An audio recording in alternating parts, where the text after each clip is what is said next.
जगन्नाथपुरी में रथ यात्रा की तैयारियां जोरों शोरों से चल रही थीं। पूरे देश से भक्तजन इस यात्रा में शामिल होने आए थे। यहीं पर एक सराय में एक शहर के ठग और एक गांव के ठग की भेंट आपस में हो गई। दोनों ही ठगी के लिए रोज नई नई जगह जाते थे। इससे पकड़े जाने का डर कम रहता था। यहाँ भी ये दोनों नामी ठग धन कमाने की नीयत से आए थे। गांव के ठग के सिर पर सेमल की रुई का बड़ा सा बोरा था। शहर के ठग के कंधे पर छोटा सा झोला लटक रहा था। तुम्हारे पास क्या है? शहर के ठग ने गांव के ठग से पूछा। मेरे पास ताज़ी हवा है जो शहरों में नहीं मिलती। मैं इसे ऊंचे दाम पर बेचूंगा। इस बात से शहर का ठग ललचा गया। उसने कहा, मेरे पास कीमती पत्थर है जो कहीं भी बिक जाते हैं। क्या तुम हवा के बदले मुझे अपना थैला दोगे? शहर का ठग तो यही चाहता था। तुरंत तैयार हो गया। रात में दोनों ठग अपने अपने घर गए। अपनी पत्नी और बच्चों के सामने डींगे मारने लगे। आज तो एक आदमी को खूब उल्लू बनाया। देखो, छोटे से कोयले के थैले के बदले बोरी भर शुद्ध कीमती हवा लाया हूँ। लेकिन जैसे ही बोरी का मुंह खुला, रुई चारों तरफ उड़ने लगी। दूसरे ठग ने जब थैला खोला और देखा उसमें कोयले हैं, तो उसकी पत्नी ने ताना कसा, चलो आज ठग को भी किसी ने ठग लिया। कोई ढंग का काम तो तुम्हें करना नहीं है। अच्छा ही हुआ। अगले दिन फिर रास्ते में उनका आमना सामना हो गया। दोनों ने एक दूसरे को घूर कर देखा और फिर जोर से ठहाका लगाकर हंसे।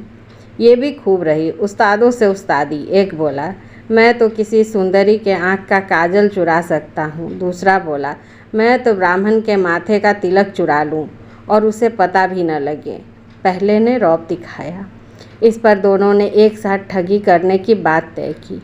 दोनों ने रात साथ में गुजारी। सवेरे वे एक घर में घुसे।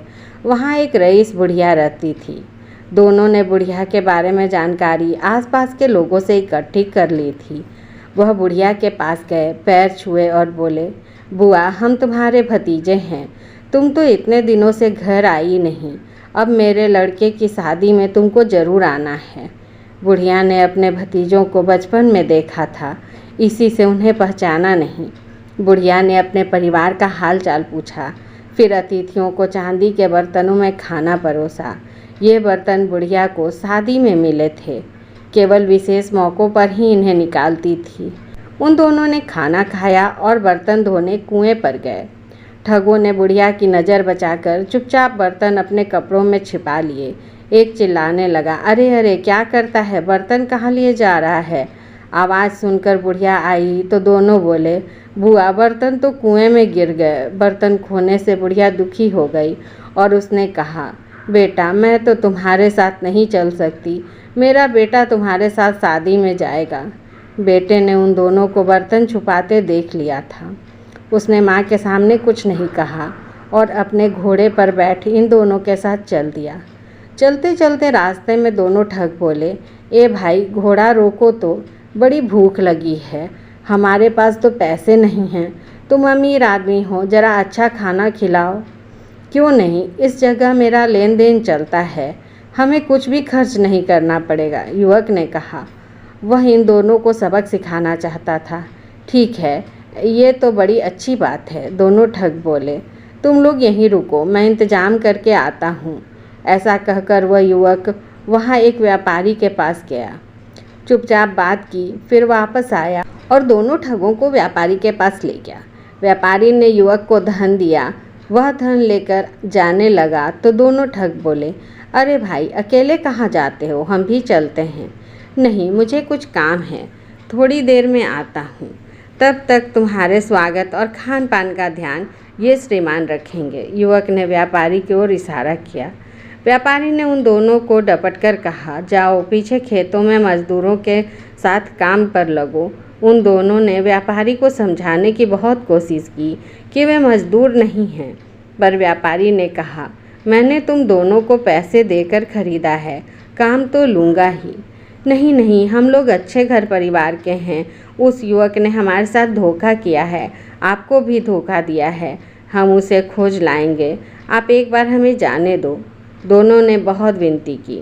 व्यापारी को दया आ गई। उसने अपना एक नौकर दोनों के साथ युवक को खोजने के लिए भेज दिया। इस बीच वह युवक दूसरे गांव पहुंच गया। वहां एक हलवाई की दुकान पर जाकर गपागप मिठाई खाने लगा। दुकान पर एक छोटा लड़का बैठा था। उसने कहा, मिठाई खानी है तो दाम निकालो। देखो बच्चे, मैं तुम्हारे पिताजी का दोस्त हूँ, उनसे जाकर कहो मक्खी मिठाई खा रहा है, कुछ नहीं कहेंगे। युवक ने प्यार से बच्चे को समझाया। जब उस बच्चे ने जाकर पिता को बताया तो वे नाराज़गी से बोले, जाओ जाओ, मक्खी तो मिठाई खाती ही है, चिंता मत करो, एक मक्खी कितनी मिठाई खा लेगी। बच्चा लौटा। इस बीच में युवक ने खूब चक्कर मिठाई खाई, थैलों में भी भरी और घोड़े पर सवार होकर चल दिया। रुको रुको, बच्चा चिल्लाता रहा। आगे रास्ते में उसने एक बूढ़ी औरत को देखा। उसके साथ एक सुंदर बेटी भी थी। युवक उस पर मोहित हो गया। उसने झटपट युवती को घोड़े पर बैठाया और तेजी से आगे बढ़ गया। बुढ़िया रोती चिल्लाती उसके पीछे भाग रही थी। अम्मा, तेरी बेटी को बहुत प्यार से रखूँगा, हाँ, मेरा नाम याद रखना, जवाई राजा। बुढ़िया रोने लगी, चिल्लाने लगी, हाय मेरी बेटी, मेरी बेटी। लोग जमा हो गए। क्या हुआ, क्या हुआ, पूछने लगे। वे मेरी बेटी को उठाकर ले गया। हाय, मैं क्या करूं? कौन ले गया तेरी बेटी को अम्मा? लोगों ने पूछा। जवाई राजा, बुढ़िया ने बताया। यह बात सुनकर लोग हंसने लगे और बोले, अरे ये तो खुशी की बात है, बेटी को तो एक दिन जवाई राजा के साथ जाना ही था, रोती क्यों हो? इस तरह रास्ते में सबको चकमा देता युवक सुंदर युवती को साथ लिए घर की तरफ लौट रहा था। एक जगह पेड़ के नीचे उसने घोड़ा रोका और वे दोनों थैले में से मिठाई निकालकर खाने लगे। पास ही राजघराने का धोबी कपड़े सुखा रहा था। उसने कुछ मिठास उसे भी दी और बताया, ये मामूली नहीं, दिव्य मिठाइयाँ हैं, वहाँ झील के उस पार पेड़ पर उगती हैं, जितनी चाहो तोड़ लो, खुद भी खाओ और बेचकर पैसे भी कमाओ। धोबी उसकी बातों में आ गया और विनती की, कुछ देर आप मेरे कपड़ों का ध्यान रखना, मैं मिठाई लेकर जल्द ही लौट आऊँगा। जाओ, पर शीघ्र करना, हम अधिक देर यहाँ नहीं रुक सकते, युवक ने कहा। जब धोबी चला गया तो युवक ने राजघराने के कीमती वस्त्रों की गठरी बांधी, घोड़े पर लादी और युवती को बैठाकर चल दिया। व्यापारी का नौकर और दोनों ठग उसे ढूंढते हुए हलवाई की दुकान पर पहुँचे। उसकी बातें सुनी और अपने साथ मिला लिया। आगे बुढ़िया मिली, वो भी अभी तक अपनी बेटी के लिए रो रही थी। अब इन पांचों की टोली युवक की तलाश में आगे बढ़ी तो देखा धोबी लूट जाने पर अपना सिर पीट रहा था। उसे भी साथ ले लिया। वे सब रास्ते में अपनी अपनी कहानी सुनाने लगे। सब क्रोध में थे और युवक को पकड़ना चाहते थे। अंततः एक गांव के बाहर इन लोगों ने उस युवक को पकड़ ही लिया। सब ने उसका घेराव किया और धमकाने लगे। बचने का कोई उपाय न देखकर वह बोला, देखो भाई, आप सब मेरी बात सुनो, मैं कोई चोर उचक्का नहीं हूँ। मैं आप सबका सामान लौटा दूंगा। जो मिठाई मैंने खाई थी उसके पैसे दे दूंगा। मैं तो परख रहा था कि कैसे लोग आसानी से बेवकूफ़ बन जाते हैं। आप सब छोटे मोटे फ़ायदे के लिए मेरी बातों में आ गए। आज आप सब मेरे मेहमान हैं। मैं आप सबके रहने खाने का इंतज़ाम अपने एक मित्र के घर में कर देता हूँ। रात्रि में आराम कीजिए, सवेरे मैं सबका सामान लौटा दूंगा, फिर आप लोग अपने अपने घर चले जाना। वे सब लोग खा पी कर सो गए। युवक ने मोहल्ले के चौकीदार को घूस दी और टोंटी पिटवा दी। गांव में कुछ नए लोगों को देखा गया है, लगता है पड़ोस के जासूस हैं। जो कोई इनको पकड़ने में सहायता करेगा उसे इनाम मिलेगा। पकड़े जाने की घोषणा सुनकर दोनों ठग, व्यापारी का नौकर, हलवाई, बूढ़ी, धोबी सभी घबरा गए और वहां से जान बचाकर भागे। जाते जाते अपने पास का सामान भी वहीं छोड़ गए। बहुत दूर निकल जाने पर जब लगा कि कोई उनके पीछे नहीं आ रहा था तो दोनों ठग एक जगह बैठ गए। एक ठग दूसरे से बोला, भाई आज तो जान बची, तुम शहर के नामी ठग हो और मैं गांव का, पर हम तो छोटी मोटी हेरा फेरी करते हैं, मामूली ठग हैं। असली ठग तो वह युवक है, ठगों का राजा ठगराज। सबको खूब चकमा दिया। उधर उस युवक ने सबके भागने का तमाशा देखा। हंसते हंसते अपनी माँ के चांदी के बर्तन लिए और युवती के साथ घोड़े पर सवार अपने घर पहुँचा। घर पर माँ के आशीर्वाद से युवती से शादी की और सुखपूर्वक रहने लगा।